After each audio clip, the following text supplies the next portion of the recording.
नमस्कार साथियों, मैं आनंद गुप्ता। आपका आनंद गुप्ता वाराणसी के यूट्यूब चैनल में आपका स्वागत है। साथियों, आपसे विनम्रतापूर्वक आग्रह है कि आप चैनल को सब्सक्राइब कर लीजिए और बेल आइकन को दबा लीजिए ताकि आपको आने वाले वीडियो की नोटिफिकेशन मिलती रहे। साथियों, जैसा कि ये जो चैनल हमने बनाया है, ये बेसिक मुद्दों पे आधारित है और अ, कुछ न्यूज़ के लिए और न्यूज़ और संविधान और आरटीआई की जानकारी के लिए बनाया गया। लेकिन आज जो है, आज हम थोड़ा सा चर्चा कर लेंगे इज़राइल फ़िलिस्तीन युद्ध के विषय में, क्योंकि इस समय सबसे ज़्यादा लोग उसी में लगे हुए हैं और वही जानना चाहते भी हैं। तो मेरा भी ये मेरे दिमाग में भी आया कि क्यों ना जो लोग चाहते हैं उसके विषय में थोड़ी बात की जाए। साथियों, 7 अक्टूबर को इज़राइल के ऊपर एक हमास नाम का संगठन है जो फ़िलिस्तीन के लोगों द्वारा समर्थित है। मतलब फ़िलिस्तीन के लोग उसको समर्थन करते हैं। वो कोई सेना नहीं है, वो एक संगठन है और उसको आतंकवादी संगठन के नाम से जाना जाता है।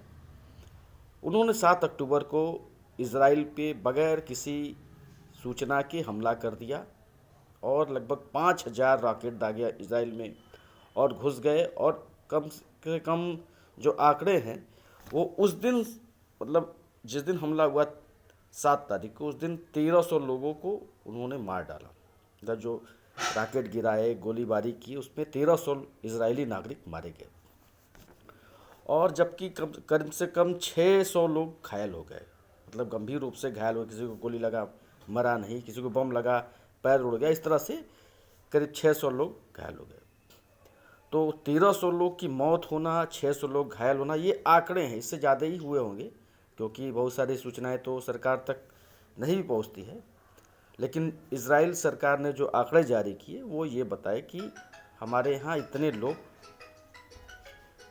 की मौत हो गई, इतने लोग घायल हो गए और ये हमला जो है हमास नामक आतंकवादी संगठन ने किया है। तो साथियों, अब किसी भी देश के ऊपर अगर हमला किया जाएगा तो निश्चित रूप से वो जो देश है, वो ताकतवर देश है, वो नाराज़ तो होगा ही।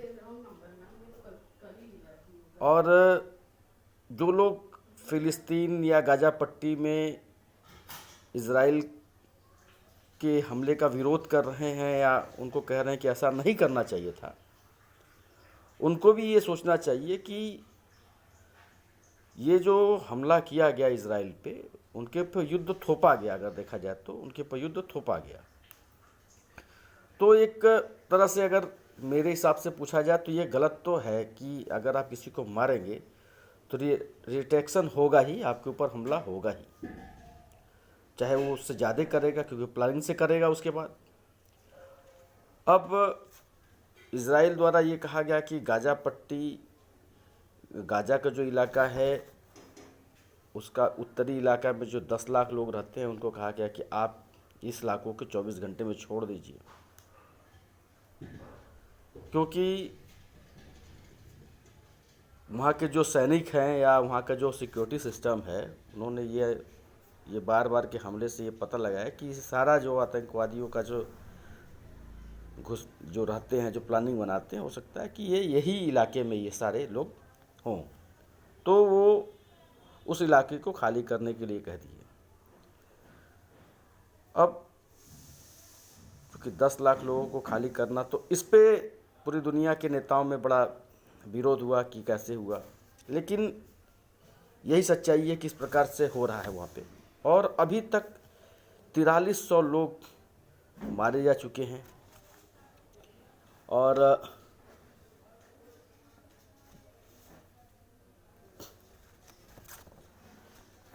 ये आंकड़े बढ़ रहे हैं और लगातार ये लड़ाई जंग जारी है। इज़राइल ने भी युद्ध का ऐलान कर दिया है। हमारे जो चैनल के जो दर्शक हैं, मैं यही कहना चाहता हूँ अपने तरफ से भी कि हम अगर किसी भी देश पर युद्ध थोपा जाएगा तो वो वो देश भी ज़रूर जो है हमले का जवाब तो देगा ही, क्योंकि उसको भी अपने नागरिकों की सुरक्षा करनी है। वहाँ के जो प्रधानमंत्री हैं नेतन्याहू, अब चुनाव भी होने वाला है तो जवाबदेही तो उन्हीं की बनती है। इसी प्रकार से आप समझ लीजिए कि जैसे कि मुंबई में हमला हुआ था, मुंबई में पाकिस्तान प्रायोजित आतंकवादियों ने हमला किया और 107 लोग मारे गए थे अचानक। जो लोग निर्दोष जो मारे गए थे उनकी क्या गलती थी? हालांकि भारत ने पाकिस्तान पे हमला तो नहीं किया, लेकिन ये गलत तो है ही है।